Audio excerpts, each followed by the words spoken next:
Itu stres tertinggi itu kehilangan pasangan. Apalagi kayak Arman dan Leila ini kan udah tahunan ya berhubungan sebelum akhirnya menikah, dari SMA, kuliah, kerja. Apalagi meninggal mendadak itu lebih tinggi lagi stresnya.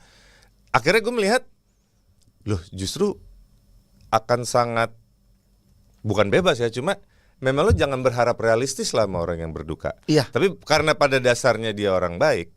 Nah ini kalau kita ngomongin psikologis nih, nurani dia tuh akan ngebatasin, akan ngejaga dia juga kok gitu. Makanya kayak lo emosi, lo ngegas, begitu udah menurun muncul tuh clarity gitu, kayak gue terlalu kasar ya tadi ya. Audio on, camera and action. Assalamualaikum warahmatullahi wabarakatuh. Kembali lagi bersama Dias Danar di Bersinema Podcast. Kali ini Dias Danar akan bersinema bersama dengan Fedi Nuril. Halo. Assalamualaikum Pak Fedi Nuril. Apa kabar? Alhamdulillah, gini-gini aja. Gini-gini setelah kemarin kita preskon dan gala premier ketemu di sini. Alhamdulillah sukses ya. Alhamdulillah, gala premier sukses. Mantap. Amin. Lancar. Jadi senangnya hari ini kita bisa ngobrol. Dan di Bersinema Podcast, thank you udah hadir di sini. Thank you udah ngundang. Satu yang pengen gue tanya dulu nih. Lo inget gak pertama kali? Mungkin lo lupa tapi gue coba ini aja. Nice try. Ingat gak pertama kali kita ketemu tuh di mana? Radio. Bener lagi. Gue keren. Dan terus habis itu ada momen ngobrol, dan ngobrolinnya apa ingat ya? Ya itu yang gue lupa. Jadi waktu pas di radio event buat sama Garasi waktu itu, gue pakai baju guru gypsy. Lo langsung, baju lo keren. Iya. Ingat. Gokil, gue dibilang bajunya keren sama Fedi Nuril. Bajunya ya, bukan gue. Iya. Gue masih ingat Mas Fedi. Gue inget di mananya topiknya gue lupa. Gitu, cuma dulu gue inget di peradioan ketemu tuh, alhamdulillah tuh masih diingat. Thank you banget. Sama-sama. Gitu momen yang salah satu gue paling inget tuh, soalnya pas di situ lo, wah gokil nih Fedi Nuril. Gue nge-crew, belum jadi penyiar bahkan saat itu bahkan belum penyiar. Belum off air. Jadi gue waktu itu masih siaran off air doang. Jadi waktu itu masih jadi produser di radionya. Nah, gue nyiapin waktu itu mau ngebrief tentang acaranya. Ngobrol. Oke. Oh, gue pikir lo udah penyiar belum. Nah, habis itu baru ketemu lagi di studio saat udah jadi penyiar radio. Thank you masih ingat. Sama-sama. Tapi bajunya udah hilang.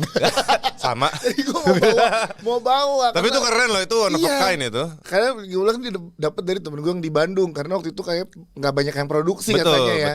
Baju guru gypsy itu. Itu one of a kind itu. Iya, dan lu masih segitunya gak sih sama gitar? Oh masih. Masih kan? Masih, makanya gue minta maaf, bukan minta izin sama istri gue. Kalau mau beli.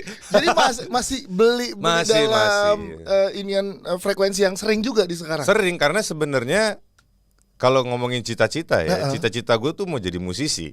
Bukan aktor. Aktor itu kan ada tawaran, gue ambil kesempatan itu dan ternyata gue suka dan malah keterusan gitu. Padahal cita-cita musisi. Musisi sebenarnya. Tapi kan tetap berhasil juga di musisi. Berhasil juga, alhamdulillah. Bermusik juga. Iya. Gitu kan, karena banyak yang film, bahkan di film Satu Imam Dua Makmum ini aja kemarin ada main gitar. Dan gue berharap banyak diambil depan dan lebih banyak lagi sebenarnya. Nanti jadi musikal filmnya. Akhirnya Fedi Nuril megang gitar lagi di dalam film gitu kan. Ya, tapi sebelum ke film Satu Imam Dua Makmum, gue ikutin lumayan panjang Mas.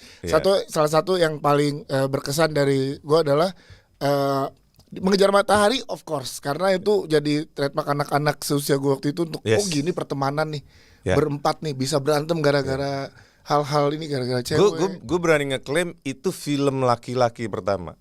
Dalam artian untuk laki-laki, film yang maskulin. Ini cowok nih, film ini film cowok gitu. nih. Drama laki-laki gitu. Iya, sahabatan berempat, drama pertemanan tuh. Ternyata banyak abis itu yang punya geng berempat kan. Iya kan, jadi nganggap dirinya, gue sama nih geng Mengejar Matahari nih. Itu abis itu, nah gue kan baca banget buku 5 cm. Nah abis itu 2012 filmnya tayang. Gue baca buku itu 2006, 2007 baca bukunya. Nah terus 2012 kita tuh gue ada geng beberapa temen gitu yang mengira-ngira kalau ini jadi film, siapa-siapa aja yang akan jadi main. Nebak-nebak lah anak-anak SMA pada saat itu gitu kan. Nah, terus pada saat main lu menjadi genta di situ kan. Nah, itu gimana saat lo ditawarin Genta itu dulu deh. Gue pengen itu deh yang pertanyaan dari dulu banget. Tapi dulu belum pernah jadi MC film kan? Iya benar-benar. Ya, ntar ke situ dulu ya. Jadi gini, gua pun baca novel 5 cm jauh sebelum ditawarin main filmnya. Oke. Itu karena gue suka nanya ke teman-teman kan, apa sih novel fiksi yang baru gitu, yang recommended. Dikasihnya 5 cm dan itu kan covernya hitam doang, itu kan unik dong. Terus 5 cm titik udah gitu doang. Gini doang. Ya. Terus gue baca sinopsisnya kan di belakang, ini tentang naik gunung. Ya bolehlah gitu. Dan gue percaya sama selera temen gue. Jadi kalau dia rekomen gue emang baca. Walaupun mungkin awalnya aneh gue gitu kan. Pas gue baca, gue bukan anak gunung ya, tapi novel itu bikin gue mau naik Semeru gitu. Nah, terus dia berhasil trigger lo, men-trigger gue dan menceritakan keindahannya. Dan ada plot twist juga kan nih ceritanya, yang gue kaget gitu. Tapi kan ya itu karena gue bukan anak gunung, gue nggak deket sama anak-anak gunung, gue bingung gimana naiknya ya gitu. Sampai ya beberapa lama dihubungin kan sama Soraya, gue datang meeting, kita mau nawarin lo film Pak, gitu. Apa? 5 cm. Hah? Oke. Novel itu yang ke Gunung Semeru? Oke, main oke aja gue. Lo baca novelnya? Baca. Kok lo emang suka ceritanya? Sebenarnya cerita nomor 2. Nomor 1-nya adalah gue butuh alasan untuk naik ke Semeru gitu. Nah gue mikirnya kalau kita syuting berarti kan apa ya, ada treatment yang berbeda gitu dibanding pendaki gunung biasa gitu. Jadi kayaknya untuk pemula kayak gue ini lebih benar, nggak yang sembarangan naik aja gitu. Betul dijagain lah. Dijagain. Nah ya udah, jadi nggak tahu ya, mungkin emang bener kalau sesuatu keinginan lo ulang-ulang bisa kejadian, ya itulah kejadian. Dan apa ya, salah satu pengalaman yang gokil banget sih buat gue itu. Dan akhirnya Semeru adalah jadi gunung pertama yang didaki untuk di enggak yang pertama sih, yang kedua lah buat yang kedua gitu. Sebelumnya jadi latihan dulu untuk persiapan ini atau emang yang lain dulu? Latihan naik gunung yang lain. Oh enggak, latihannya yang biasa. Cuma gue naik gunung pertama gue tuh waktu SMA tuh. Oh, SMA tapi udah. mungkin gak bisa dibilang gunung ya, daerah Baduy itulah apa. Oh iya, bukit atau apalah. Trekking lah gitu ya. Trekking. Jadi enggak cukup hiking juga. Oh, cukup hiking juga ya. Gue bisa bilang cukup hiking, karena perbukitan. Ya, dan lagi hujan lagi saat itu. Aduh berat sih. Nah, jadi ya Semeru tuh gunung kedua gue. Dan percaya gak, Semeru tuh jadi gunung pertama gue juga yang gue naikin. Dan nama gara-gara 5 cm? Gara-gara baca buku 5 cm, pengen banget ke Semeru. Tapi sama bukan anak pecinta alam dulunya pas segala macam. Terus baca buku 5 cm jadi pengen banget tapi belum ada kesempatannya. Nonton di 2012, 2013 naik gunung Semeru. Dan pertama dan disematkan ke nama anak gue. Nama anak gue tuh Senjani, Semeru Rinjani. Mantap. Cantik banget. Itu yang gue pengen tanya nih, 5 cm gimana? Itu gue kayak masih merinding nih. Dan itu gue aktor terakhir yang desain untuk jadi. Oh, jadi yang lain udah dapat duluan tuh. Yang lain udah, dan ternyata Gentanya agak susah entah kenapa katanya.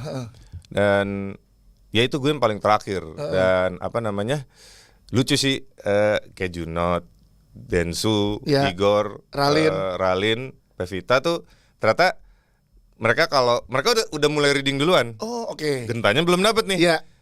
Dan mereka suka ngobrol, nih jadi Genta akhirnya siapa sih? Nggak tahu nih, nggak jelas.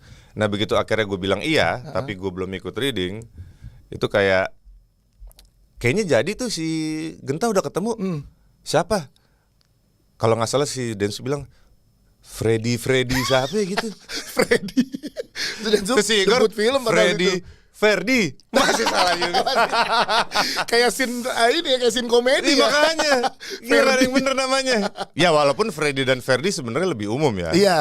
Jadi gue paham lah, susah nyebutnya Ferdi itu. Sampai dibilang itu kalau nggak salah yang main Naite Cinta kan ya. Emang orang pesantren gitu nyambung aja kita asik gitu orang pesantren. Jadi lo masih dikira orang pesantren karena peran Fahri ya. Betul. Waduh, orang kalau kayak pesantren gitu masuk grup yang begini kita nyambung nggak ya gitu kan? Walaupun orang pesantren kan juga suka naik gunung kan, cuma memang culture-nya beda aja, gaya komunikasi beda, selera berbeda gitu. Nah ternyata yaudah gue kucuk-kucuk halo gitu kan. Oh ini akhirnya ada Genta gitu kan. Jadi lucu aja gue baru dicerita begitu gue gabung baru diceritain. Sebelum lo reading tuh kita udah ngomongin anak santren. Si Freddy tuh yang jadi. Freddy siapa? Ferdi. Tetap salah. Dan salah satu scene yang paling berkesan di gue adalah ya ini kan udah pada ya nonton juga dan udah nggak apa-apa kalau spoiler masa iya nembak di Ranukumbolo tuh ditolak tuh gila sih. Tidak ada malam terindah menurut gue di mana malam itu adalah di Ranukumbolo di bawah bintang-bintang Ranukumbolo. Asli setuju. Iya, itu udah kan? Nggak tahu ya, harusnya sih walaupun emang lo nggak suka ya. Iya. Harusnya jadi suka di detik itu. Di detik itu.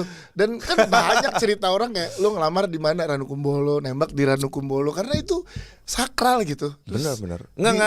Nggak usah ngomongin sakralnya, tapi emang literally indah. Indah, gitu. Iya, jadi kayak wah gitu kan. Bintangnya tuh rapet-rapet gitu yes, kan. Betul.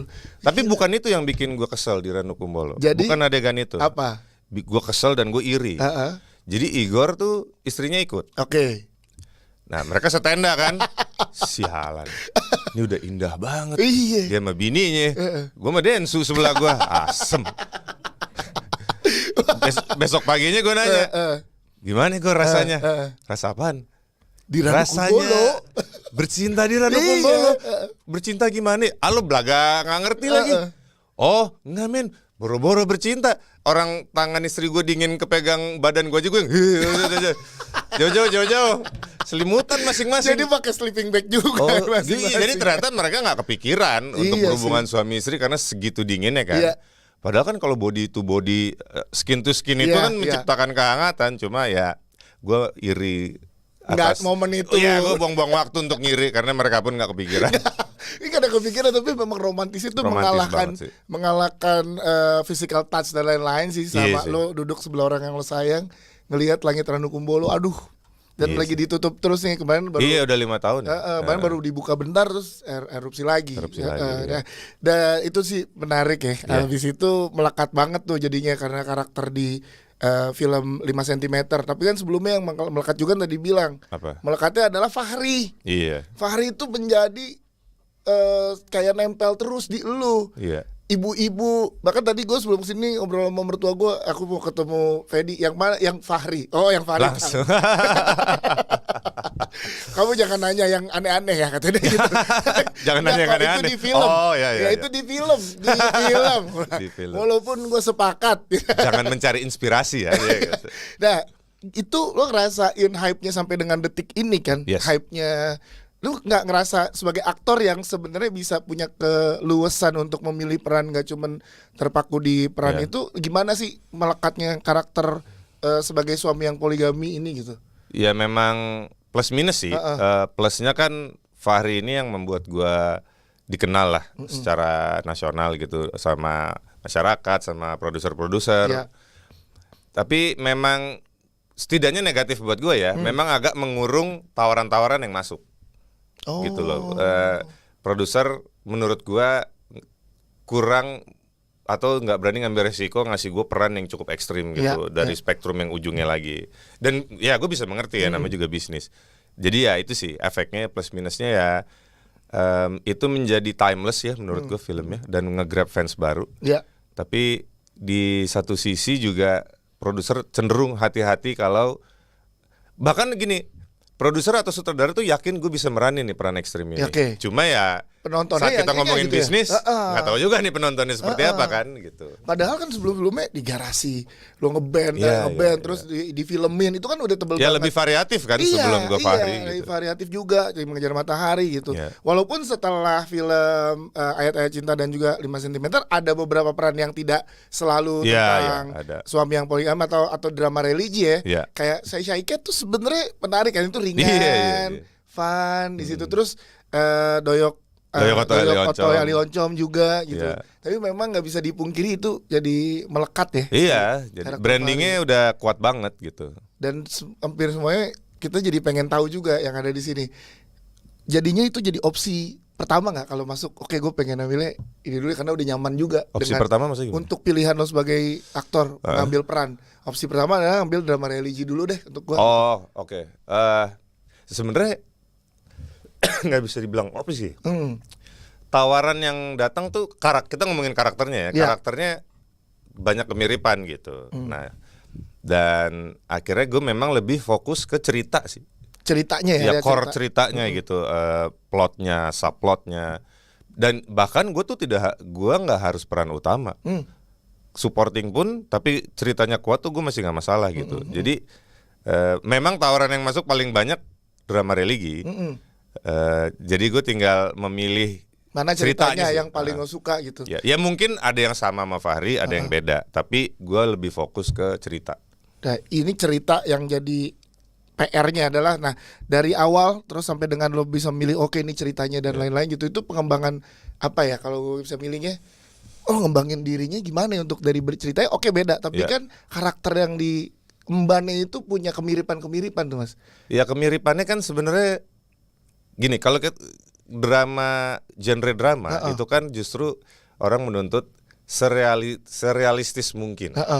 Nah jadi gimana mungkin mirip tapi emosi-emosi yang dimunculin yang beda-beda dari yang sebelumnya gitu, atau situasinya atau dialog yang dipakai.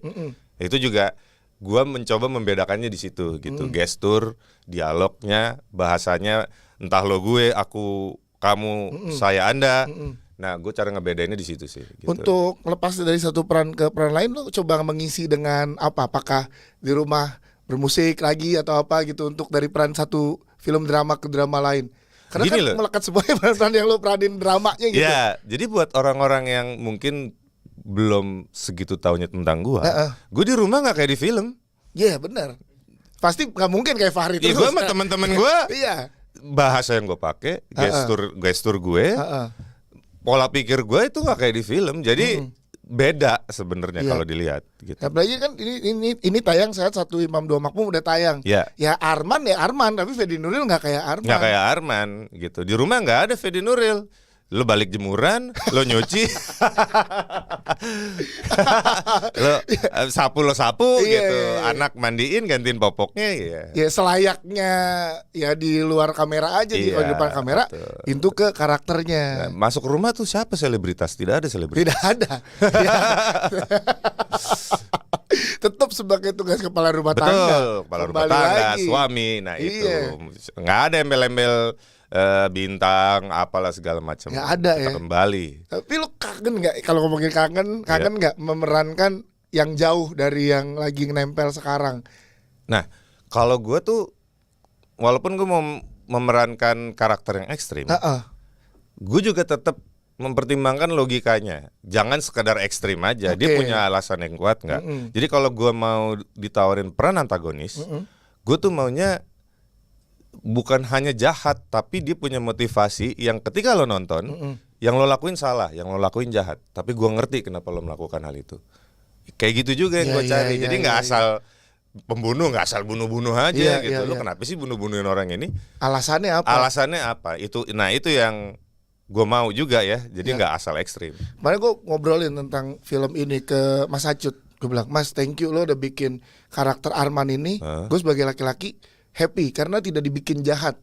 Dalam artian gini kayak lu belum bisa menerima apa yang terjadi sekarang karena ada masa lalu yaitu istri lu meninggal. Itu adalah hal yang berat walaupun kita nggak ngalamin ya sekarang belum ngalamin gitu. Dan banyak yang bilang kalau lu kehilangan pasangan tuh udah berat banget.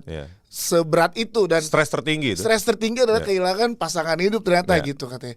Nah gue berterima kasih adalah saat lu tidak melakukan hal jahat ke Anika. Yang lu lakukan tetap baik gitu. Nah itu karena lo laki-laki. Lo tanya perempuan dong, jahat banget gua. Nah gue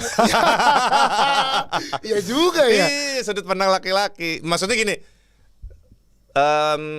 point of view jahatnya jadi berbeda memang gitu. Tapi memang kan ada jahat yang saklek kayak ngelanggar hukum. Nah, ada yang jahat secara etika gitu. Nah, yang penting ya kan karena kan memang ada aja sih yang segitu marahnya nih karena terjebak di situasi ini KDRT. Nah betul. Itu kita sepakat itu mau cowok mau cewek pasti salah. Jahat gitu. Melanggar hukum. Tapi treatment lu ke Anika di momen dalam tanda kutip menurut banyak penonton menurut gue adalah enggak. Contoh misalkan yang meja makan, lu tetap minta bikinin nasi goreng untuk temen-temen lu. Itu kan treatment menghargai dia, bukan yang kayak temen suka nih, ya lu cuekin aja kayak. Udah nggak dibahas aja. Emang enak ya kayaknya gitu kan. Itu kan tetap nyoba tetap sebenarnya jadi Arman tuh orang baik gitu. Iya. Iya gak sih, itu Arman tuh orang baik. Sebenarnya itu treatment yang gue buat karena Arman memang orang baik kok. Iya, Cuma betul. lagi berduka aja. Iya, nah itu setuju.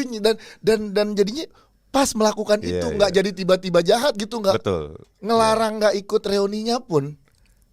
Itu suami yang baik. Pelan-pelan gitu kan. Iya, aku takut kamu nggak nyaman, nggak masuk. Iya. Mereka yang nggak masuk, apa aku yang nggak masuk, Mas? Iya. Terus lu ada geser, nggak enak. Ih, baik nih cowok gitu. Iya. Gue kayak kalau jadi cewek juga jatuh cinta.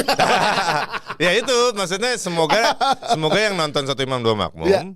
bisa mengerti juga kenapa Anika di awalnya mau menikah dengan Arman, karena Anika pun tahu ini cowok baik. Orang baik. Cuma gua nggak nyangka berdukanya segitunya gitu. Iya, pun momen semarah-marahnya di trailer ada sedikit tuh, tapi yang udah nonton juga pasti tahu ya. Momen-momen semarah-marahnya saat teras dirapihkan, Iya. itu kan menggambarkan hatinya Arman yang coba dirapikan oleh Anika. Sedap. So tau banget gua. Saya taplak ke. Nah, itu Fedi Nuril. Ya. Ya nggak, itu kan simbolis Simbolik. saat Anika mencoba menata hati. Apa, entar dulu, gue tahu kapan mau gue rapihinnya gitu. Ya, ya, Tapi benar. ternyata saat setelah marahnya pun ngelihat, ada orang yang mau rapihin deh, ngintip di balik gorden. Iya. Itu kan nyesel sendiri kan. Orang baik. Udah ngegas tapi nyesel sendiri. Aduh, gue Iya. terlalu keras mungkin. Habis Ya. nabrak lihat spion gitu kan istilahnya Iya, kan. benar. Dan lu gimana Contoh nge-treat lu serem banget. ya kan, Iya, harus iya, orang. iya. Ya, lu gimana nge-treat Arman ke dalam, kok bisa dapat motivasi jadi bener yang tadi lu bilang, realistis, manusiawi Iya, gitu. iya, iya. Yang emang Arman tuh baik gitu. Gimana tuh lu nge-treat Arman ke dalam Fedi Nuril ke dalam Arman? Nah itu, jadi pertama memang tantangan pertama itu pas gue baca ya, pertama kali baca skenario, gue juga belum ngerti nih kenapa Arman segitu susahnya move on kan. Jadi gue belum make sense buat gue. Dan itu jadi PR karena kan aktor harus paham motivasi karakter yang mau diperanin gitu. Ya. Nah, dan kalau gue bertanya ke orang lain yang mungkin pengalamannya mirip sama Arman, biasanya tuh kurang bisa mengartikulasikan perasaan. Cowok tidak berbicara. Nah, Kan gitu kan, cowok lagi tidak rame berbicara. Kan? Iya. Kalaupun dia mau berbicara, biasanya ngejelasin secara spesifiknya itu susah. Susah, gitu. betul. Akhirnya gue memutuskan konseling ke psikolog supaya ada campuran istilah medisnya, ada datanya juga, ada penelitian segala macem. Nah di situ sih yang membuat gue ngerti kenapa Arman segitu susahnya move on. Balik ke tadi, stres tertinggi itu kalau kehilangan pasangan, kebahagiaan tertinggi nambah pasangan. Betul. Sepakat. Bercanda Jangan bercanda ya. Nah. Tapi kalau diizinin, Dinner apa ya? kalau diizinin nambah pasangan Di sini nama siapa nih? sama pasangan. Pertanyaan jebakan. Enggak. Gitu. Jawabnya harus cepat dan tidak. Tidak, itu Tidak ya. mau. Ya, Ya, oke. gitu. Kembali ke Kembali ke tadi. Jadi itu stres tertinggi itu kehilangan pasangan. Iya. Apalagi kayak Arman dan Leila ini kan udah tahunan ya berhubungan sebelum akhirnya menikah, dari SMA, kuliah, kerja. Apalagi meninggal mendadak gitu, Iya. itu lebih tinggi lagi stresnya. Akhirnya gue melihat, loh justru akan sangat, bukan bebas ya, cuma memang lo jangan berharap realistis lah sama orang yang berduka. Iya. Tapi karena pada dasarnya dia orang baik. Nah ini kalau kita ngomongin psikologis nih, nurani dia tuh akan ngebatasin, akan ngejaga dia juga kok gitu. Makanya iya. kayak lo emosi, lo ngegas, begitu udah menurun muncul tuh clarity gitu, Iya, kayak gue terlalu kasar ya tadi ya. Karena dasarnya emang orang Pada baik. dasarnya orang baik gitu. Oh, itu yang dimunculin saat lagi ngobrol sama Ya. psikolog lo konsult Nah, dan lain-lain. kayak Arman, kenapa gue bikin waktu jangan ikut dulu ya? Itu tuh saat kita mau jujur, tapi informasinya tuh nggak enak, Iya. atau orang bilang kebenaran itu pahit. Iya. Tapi kita jujur, itu tuh badan nervous. Iya, bener. Badan tuh nervous gitu, Bener. karena kita pada dasarnya nggak mau nyakitin hati orang ini gitu. Yes. Makanya terbata-bata, agak ngalor ngidul. Iya. Nah itu pertanda orang baik. Kalau enggak ngomongnya, lo nggak usah ikut ya.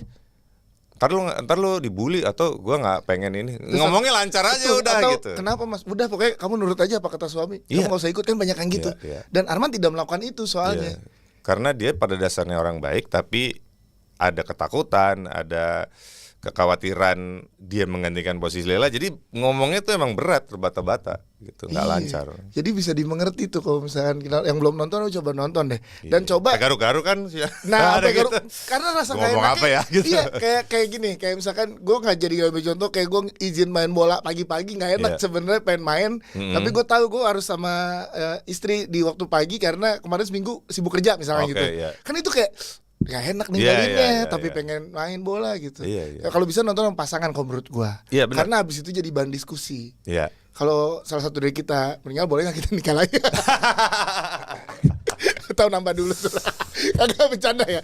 Nggak, beneran itu jadi bahan diskusi loh. Karena kehilangan pasangan itu mungkin saat ini belum kita hadapi. Tapi kalau sampai kita hadapi, kita nggak tahu bisa ngontrol apa enggak rasa dukanya soalnya. Betul. Tapi kan gue juga sempat bikin konten sama Dokter Aisyah Dahlan. Kalau laki-laki, beliau menyarankan nikah lagi lah kalau emang pasangannya meninggal. Oh iya. Loh, kenapa dok? Karena kayak otak laki-laki dan otak perempuan, perempuan bisa multitasking. Oke. Itulah kenapa kalau suaminya yang meninggal, mereka cenderung mampu untuk tetap menjadi single parent. Kalau laki-laki, dari bentuk otaknya mereka nggak mampu. Jadi bayangin lo harus ngurus rumah dan harus kerja juga. Apakah bisa beres? Bisa, cuma lama.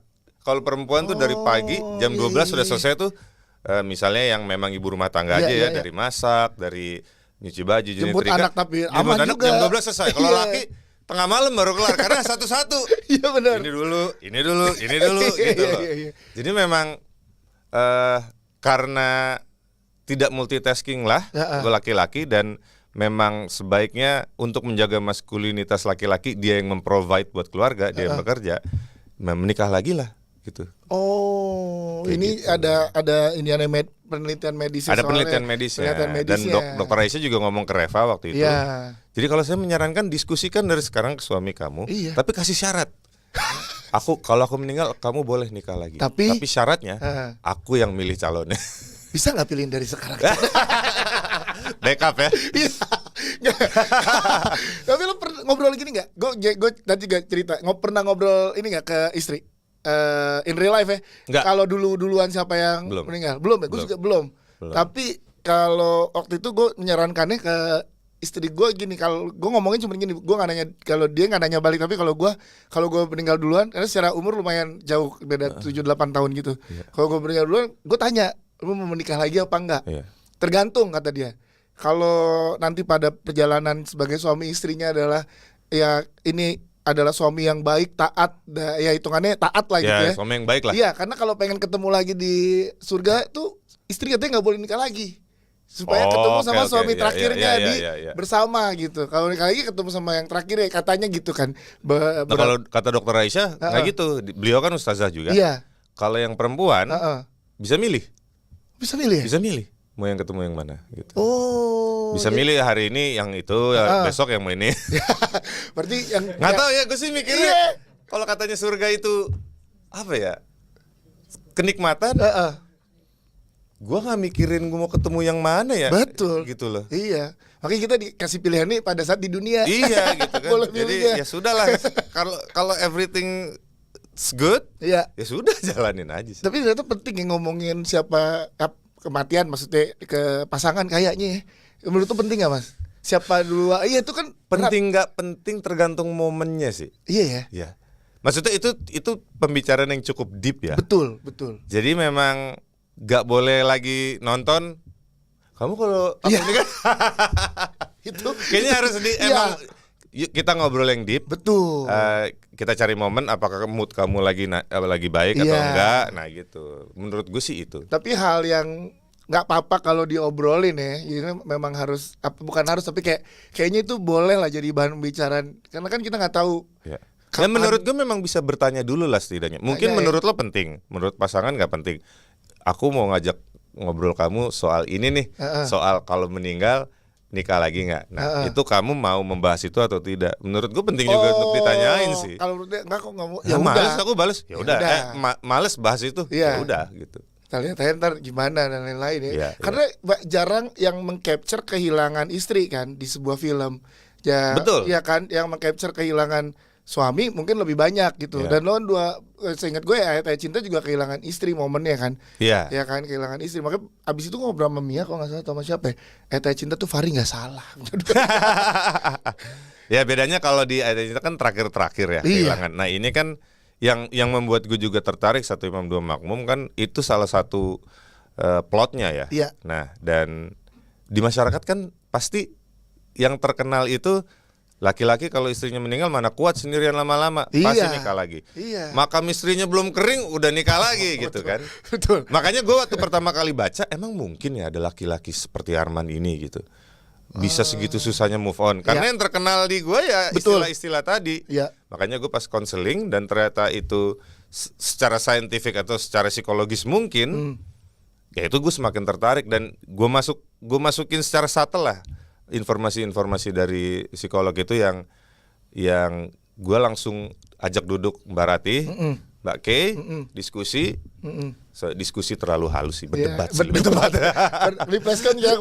Lebih di titik yang Mbak ini lu data dari mana sih? Gue data dari sini nih, gitu. Ini harus di-adjust gitu. Mbak itu sutradaranya, Mbak Rati itu penulisnya. Betul. Ya? Iya, betul. Itu berdebat di situ dari apa yang dibawa dari sudut pandang masing-masing. Iya. Akhirnya ketemu jalan tengahnya adalah yang akhirnya tayang nih. Yang akhirnya tayang. Arman dengan versi yang setelah lu konsult ke psikolog ya. dan juga ke lingkungan teman-teman dan lain-lain Iya, gitu ya.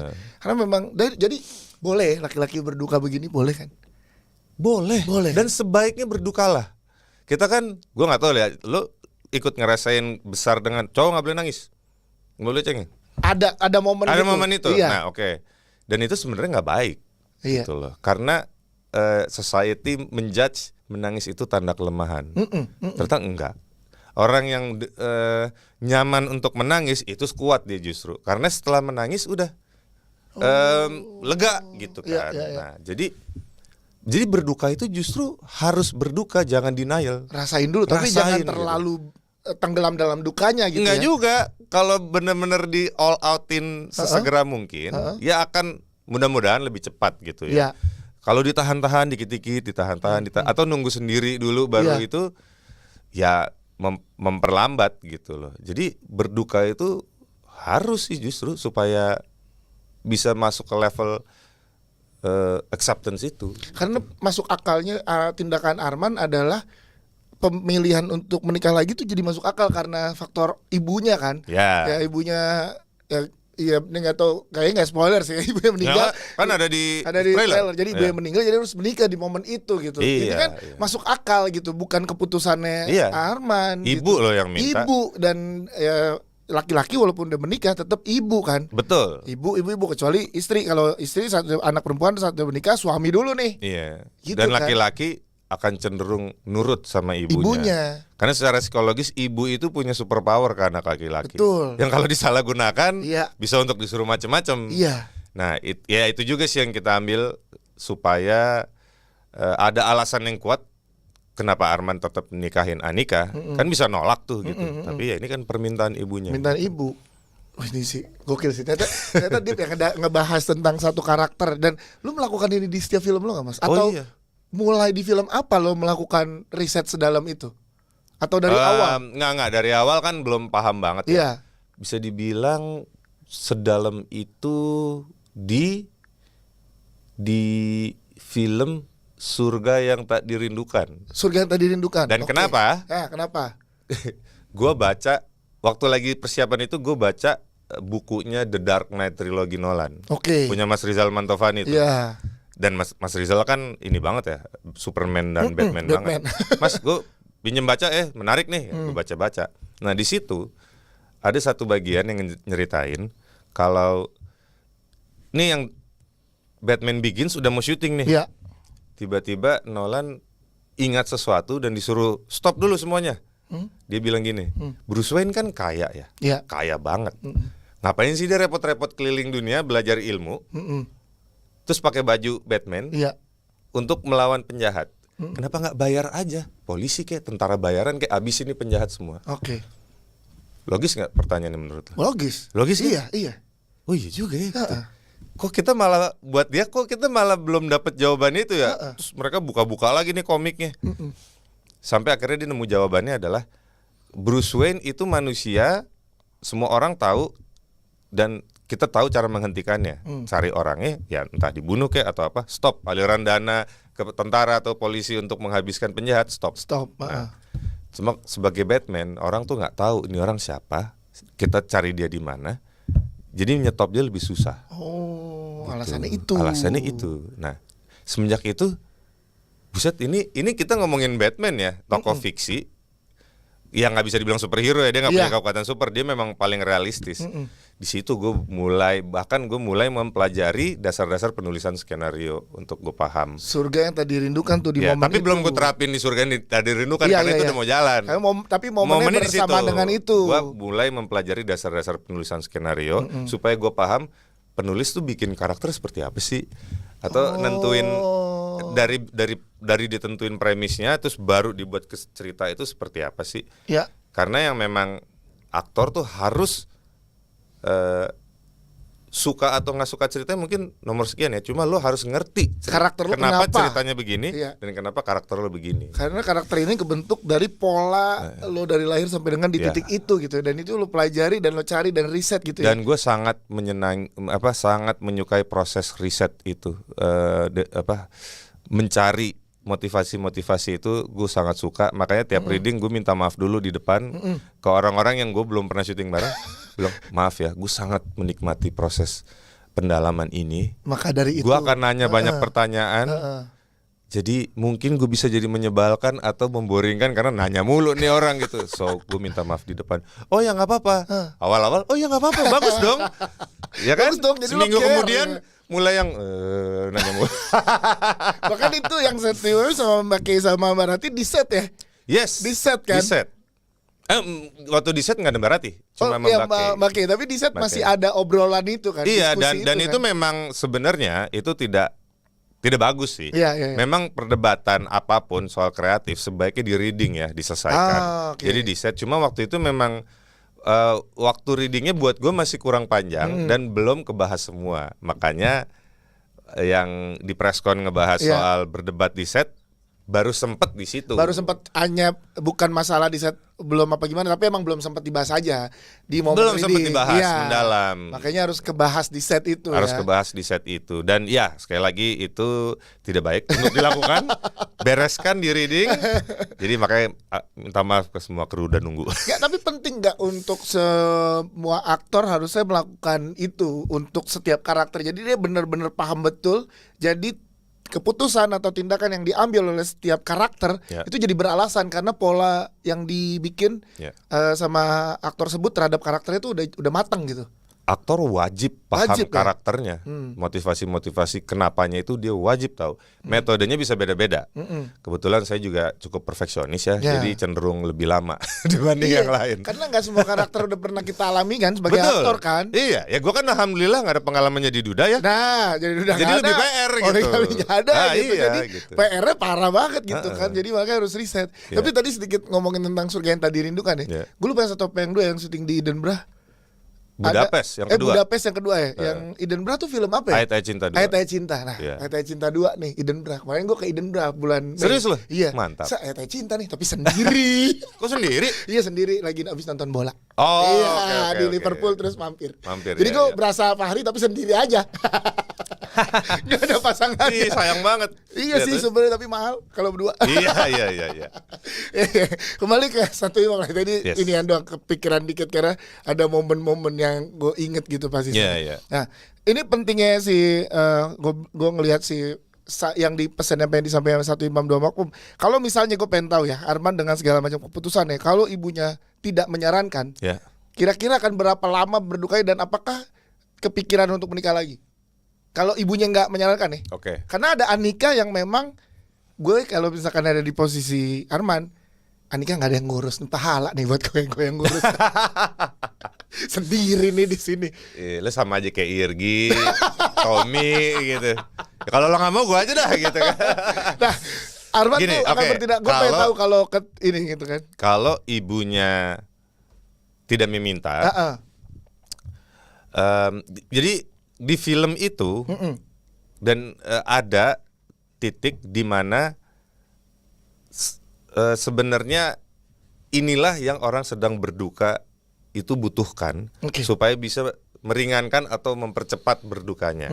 Dan itu yang gue dapat juga dari psikolog itu. Nah jadi kalau menjawab pertanyaan lo, kalau ibunya nggak minta dan sekelilingnya Arman tidak ada yang melakukan bukan pressure, tidak ada yang melakukan hal yang disarankan oleh psikolog ini, nggak move on. Gitu. Dia jadi ada di sudut kedukaannya terus aja nih. Bisa terus-terusan. Aku pengen tahu apa yang terjadi. Nah kita ngomongin dari sudut pandang psikologi ya. Iya. Kecuali tangan Tuhan lah yang bergerak, tapi tangan Tuhan itu kan dihindari di film ya. Biar realistis gitu kan. Nah, jadi ya itu kalau ibunya nggak minta dan sekelilingnya itu juga tidak melakukan yang orang berduka ini butuhkan atau yang disarankan oleh psikolog, nggak move on. Jadi dia nikmati kedukaan, nikmatin gitu aja terus gitu. Bener-bener dia, gue nggak butuh kok menikah lagi, gue dan fine aja begini. Dan dia pikir dia happy. Padahal enggak. Jadi emang berat ya Arman, makanya tindakan-tindakannya. Gue penasarannya karena kan tindakan yang dilakukan. Nah, gue pengen tahu dari sudut pandang kalau itu tidak terjadi. Jadi kan memang, ini keputusannya kenapa begini? Kenapa kan? Ya film sepanjang-panjang film 2 jam ya. Jadi buat mengerti tindakan. Gue nggak tahu kenapa, karena saking sukanya juga sama film. Jadi gue menganggap ini tuh kalau ada orang yang mengalami ini ada menurut gue. In real life tuh pasti ada kemiripan-kemiripan yang terjadi, kedukaan. Betul. Ya kan, keputusan-keputusan besar yang diambil, apalagi buat laki-laki menikah kan keputusan besar. Apalagi menikah 2 kali. Iya. Besarnya 2 kali. 2 kali. Apalagi 3 kali. 4 kali apalagi. 5 nggak boleh. Nggak boleh. Nah makanya salah satu yang gue juga kurang make sense buat gue tuh awal, ya laki-laki diidentikan dengan syahwat libido kan. Iya. Kalau apalagi udah pernah menikah. Tapi ya penelitian menunjukkan dari psikolognya memang kalau segitu dalamnya cintanya, nggak ada syahwat libidonya. Oh iya, nggak ke-trigger. Mau secantik apapun, seseksi apapun, nggak ke-trigger. Dan itu mungkin untuk laki-laki ternyata karena stres tertinggi itu. Kayak kedukaan itu stres emang sih nggak jadi kepikirannya. Iya. Ya kan gejala stresnya macam-macam ya. Lo bisa dari yang migrain, gak makan-makan atau kebanyakan makan, gak tidur-tidur, sakit punggung, sakit otot semua. Ya, dan untuk laki-laki ya syahwat libido. Wah, berarti Arman ini bukan riset terdalam ya, kalau gue bilangnya sama, risetnya tetap sama, tapi bentuk kedukaan terdalam yang pernah dialami karakter-karakter Fedi Nuril nggak? Yes. Iya kan? Ya. Kalau kita ngomongin kehilangan ya. Iya. Oke, kehilangan Aisyah dalam juga. Iya. Ya kan? Terus kehilangan Arini juga dalam juga. Dalam juga. Tapi ya itu yang tadi itu adalah konsekuensi dari klimaks filmnya. Sedangkan ini udah dibawa dari awal. Gitu. Jadi ngebawa hampir 2 jam dari mulai kedukaan itu terjadi. Iya. Itu yang jadinya membuat karakter Arman ini kedukaannya lebih dalam dibanding karakter-karakter Mas lebih Fedi pegel yang lain. sih. Karena dari awal udah dibawa. Gue kaget tuh pas ngeliat pas nonton pertama, kan kita udah tahu premisnya pas press con pertama tuh ya kan. Ini ceritanya bukan poligami tapi kehilangan isi. Oke, tapi di momen apa nih?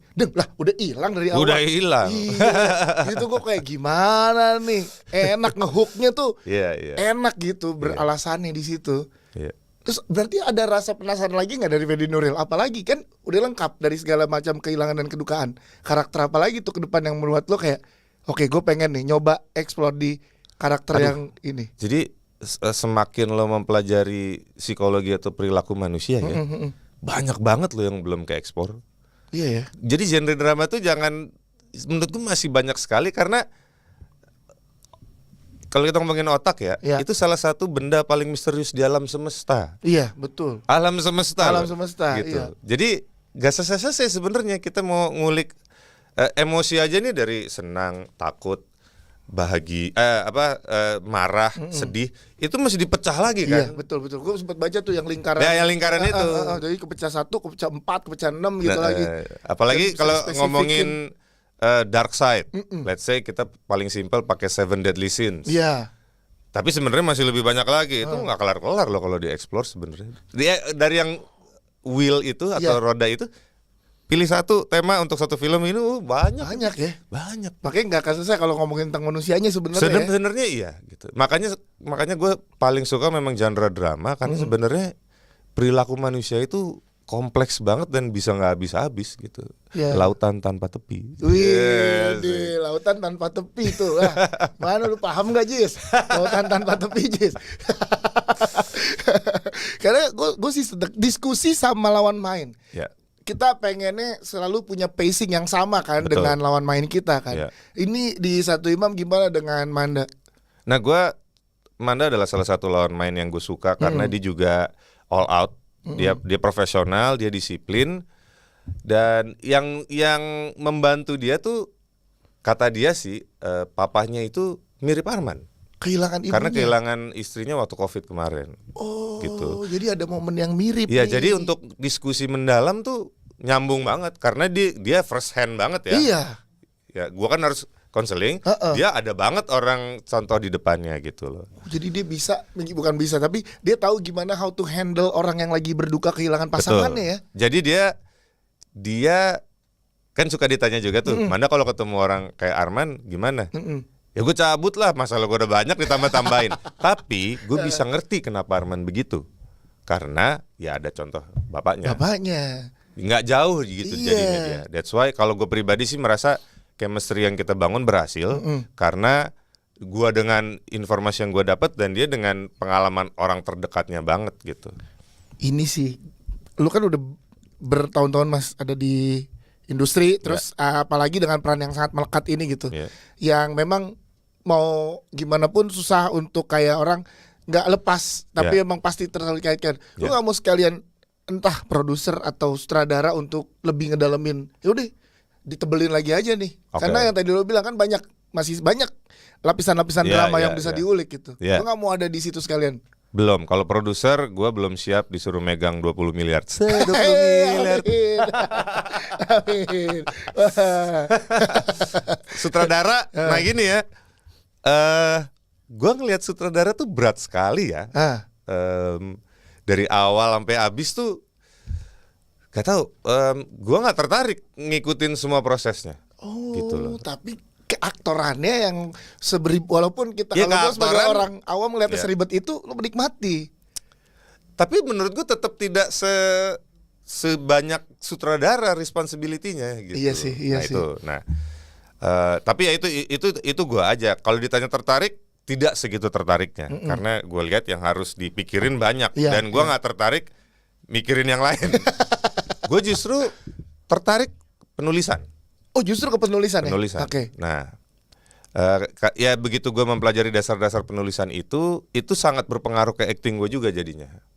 Gitu. Cuma gue belum tertarik jadi full professional scriptwriter, karena kan skenario itu ada format standar yang lo harus ikutin. Iya, betul. Yang lo nulisnya ini bukan hanya untuk aktor tapi juga untuk DOP, artistik. Nah, itu gue males belajar itunya. Karena itu emang template ya. Treatment ya, as sequence gitu-gitu. Nah, itu gue males belajar itunya. Gue hanya mau hooknya apa, inciting incidentnya apa, dialognya apa. Nah, detail-detail mobil merah, baju kuning, eksterior, gue males belajarin itunya. Jadi ujung-ujungnya kalau gue punya cerita, ya gue mungkin hire scriptwriter juga untuk membuatnya menjadi format standar. Gitu. Udah punya beberapa tulisan? Punya. Gini, kalau sudah tertuang di kertas belum, cuma ide-ide yang ada di kepala gitu. Nah, kalau ke lagu masih nulis juga? Oh iya, masih. Berarti. Nah, itu gue juga suka nulis lirik. Iya, makanya kan kalau secara film berarti secara penulisan jadinya sekarang mungkin ke lirik lagunya ya kan ada gitu. Ya itu sebenarnya ternyata ketertarikan itu sudah ada waktu gue nulis lirik. Iya, dari awal kan memang Garasi juga banyak lo yang paling nulis bawel kan? Soal lirik gue. Iya kan? Itu dan gue lucu banget ketemu sama Josapat kan, suaminya Ayu, ternyata tetangga. Tetangga sama gua. Oh gitu. Di komplek di Tangsel. Bukan BSD dong? Bukan, ya yang dulu. Oh, yang dulu. Sekarang gua udah pindah. Jadi rumah gua yang lama satu komplek situ. Oke. Di situ di Pamulang. Pulang ke Pamulang. Jadi kemarin terus ketemu Josapat di salah satu film Ayu ngisi original soundtracknya. Iya, tetangga. Ternyata ya. Ternyata gitu, dan gua ngerasa itu akan ada lagi nggak Kak ke depannya bermusik? Ya kita emang ada target ke situ, dan makanya sekarang lagi mulai bikin materi baru. Iya, gitu. Kita emang mau seaktif itu lagi rencananya. Beberapa bulan lalu sempat ada beberapa highlight dari beberapa media musik kayak Garasi akan ada lagi gitu kan? Iya. oh itu tetap akan lo pegang, lo jalanin karena itulah yang tadi lo bilang cita-cita dari awal, dari dulu. awal gitu. Dan Mas Ferdi jago banget main gitar, Enggak. Gue pernah liat lo latihan waktu pas gue nge-crew di radio itu yang lagi off air.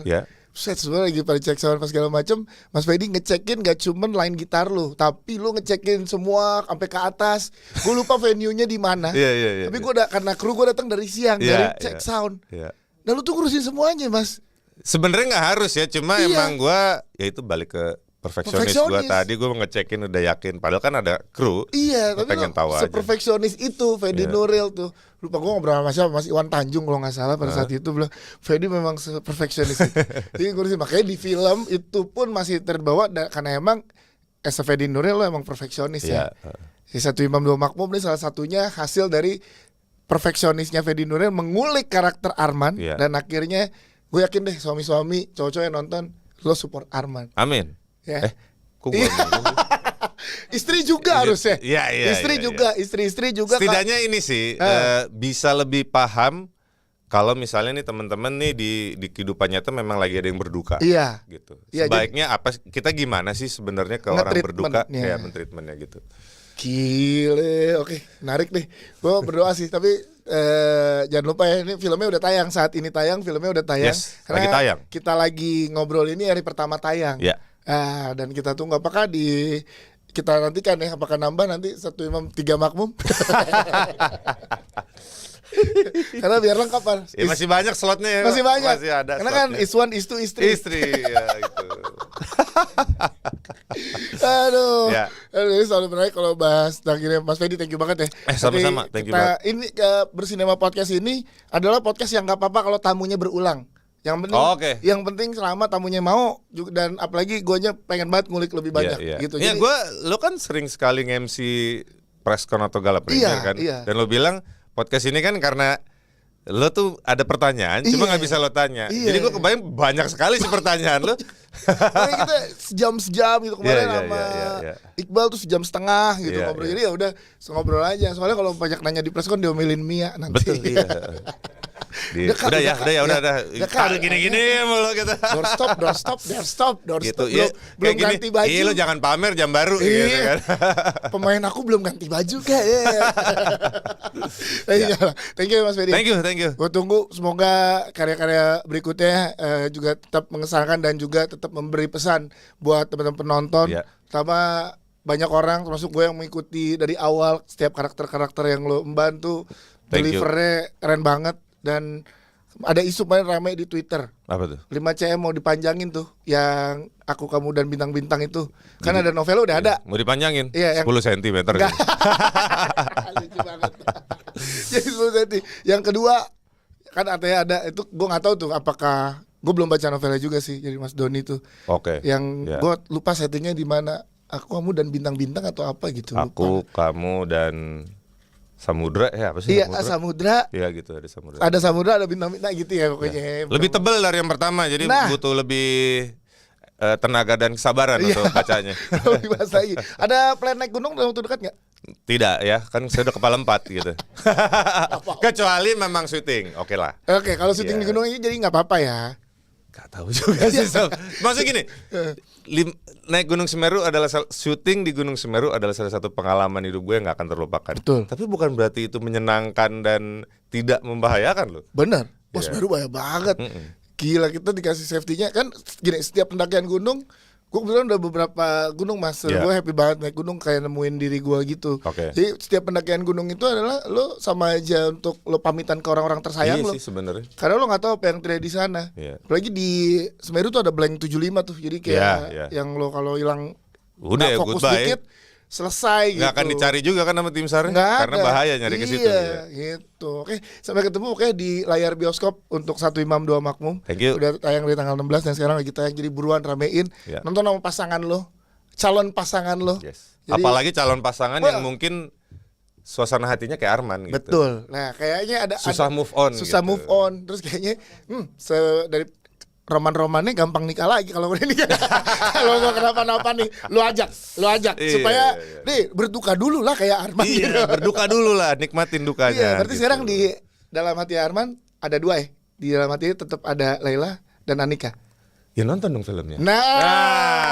Kita lihat. Gitu dong. Dan nggak apa-apa tuh cowok di dalam hatinya karena hati cowok luas. Jadi boleh beberapa. Di film. Ya, di film. Thank you lo. banget ya. Dadah, sampai ketemu di Sinema episode berikutnya. Ya.